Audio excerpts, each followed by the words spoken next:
veľa sa hovorilo o priestore, o platoch. Aj tu sme dosiahli kompromis a myslím si, že je našim spoločným cieľom a bude to predmetom aj auditu.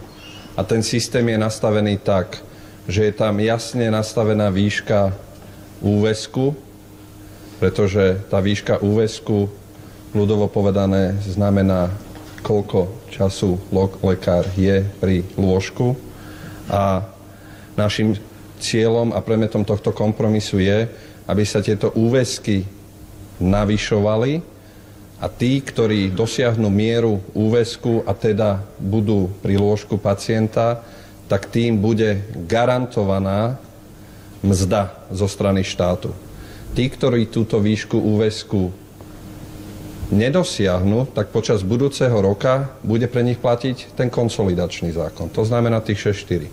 Celý budúci rok využijeme aj počas auditu, aby sa zauditovali aj tieto úväzky a tí, ktorí po tom roku nedosiahnu tú výšku úväzku tak, aby im štát garantoval mzdu, tak z toho systému, z toho zákona vypadnú úplne, pretože my neberieme, alebo máme ten názor, že neberieme právo lekára mať aj súkromnú prax, jednodňovky a tak ďalej, ale je to priestor pre dodatočný zárobok a pre takýchto lekárov sa tá garancia mzdy nebude uplatňovať už vôbec. Ďakujem.